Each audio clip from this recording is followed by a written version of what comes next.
This is the year of the quad. Since the last Olympic Games, snowboarders and skiers have perfected a trick called the quad cork, which looks and sounds ridiculous because it is. It's 5 full spins and 4 full flips, all in the span of about 3 seconds.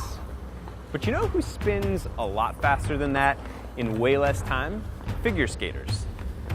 We're gonna find out what it takes to spin your body 4 times in the air in a fraction of a second, and why spinning 5 times could be almost impossible.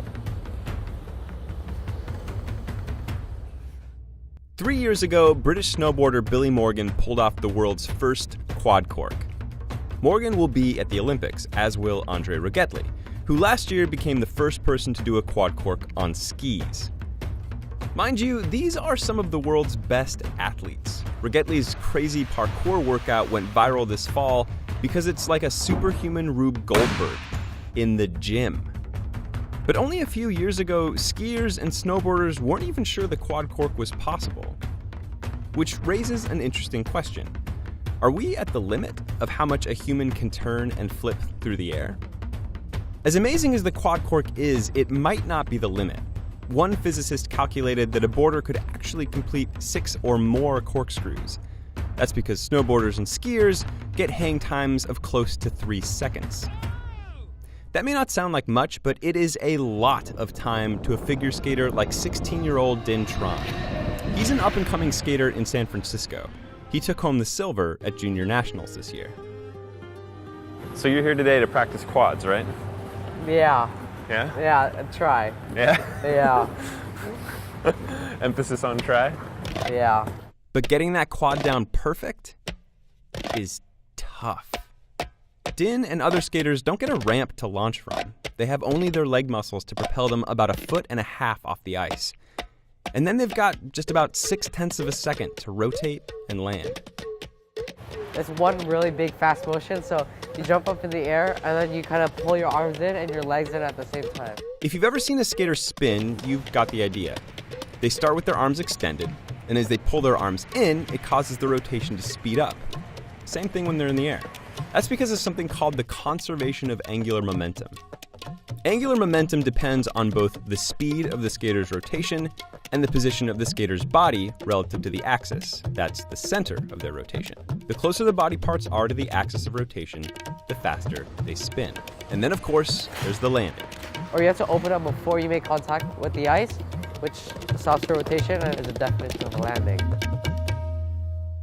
Quads have become pretty much mandatory for the top male skaters, thanks in part to U.S. national champion Nathan Chen, the first man to land 5 of them in one program. To get a better sense of what it takes, I bounced with an Olympic skater, got insanely dizzy on this thing, and talked revolutions per minute with this guy. My name is Jim Richards. I'm a professor at the University of Delaware.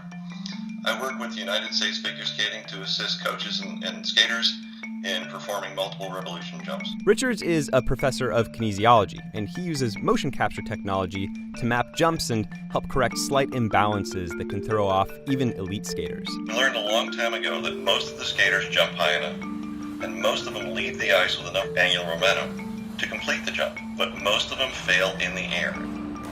They adopt a position that doesn't enable them to spin as fast as they need to complete the jump. To learn what that kind of rotation feels like, I got some help from Tim Gable. He was the first American to land a quad in competition and did 3 of them on his way to a bronze medal at the 2002 Olympics. They called him the Quad King.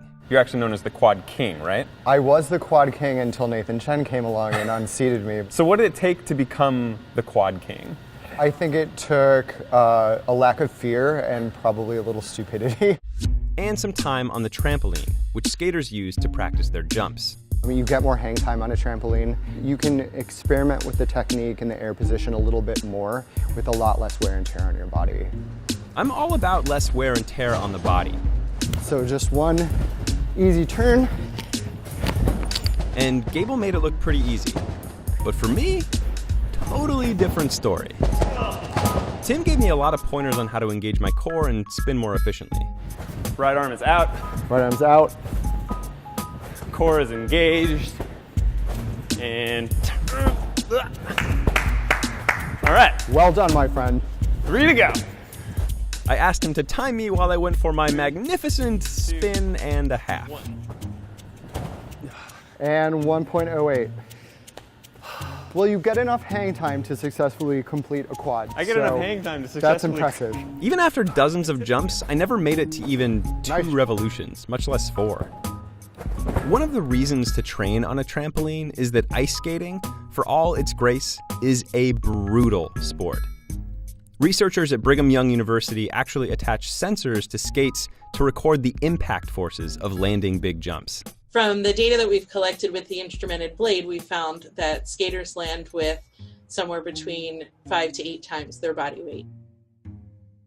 Even on the safety of a trampoline, there was no way I was ever going to pull off a quad like the elite skaters if I couldn't spin faster. If they're going to successfully land a quad, peak rotation velocity is going to have to be 400 RPM or higher. That's crazy. To pull off a quint would involve even faster speeds. So fast that Richards doesn't really think they're possible. In order to land a quint, which puts their average rotation velocity around 400 RPM, that would put their peak rotation velocity closer to 500 RPM. Wow.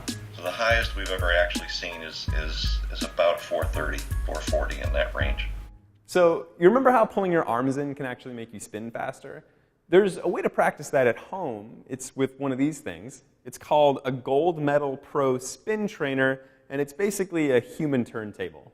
It is, per the instructions, for serious skaters, so naturally I tried practicing with it and basically just made myself sick.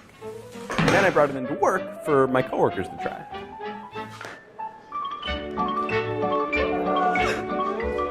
Pretty sure none of us got anywhere close to hitting 400 RPM, even if we all felt that way. But there might be a way for professionals to get the speeds they need to do a quint. And that's with these. They're weighted gloves. And in an experiment, Sarah Ridge and Jim Richards had athletes wear them while performing jump spins. I'm going to show you why from the safety of this chair.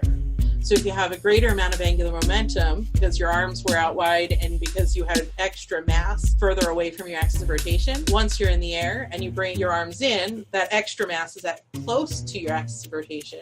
All that's left is you're going to increase your rotation speed. And it worked. Kind of. At least for the first few jumps, all of the skaters were over-rotating, which meant that the gloves were doing their job.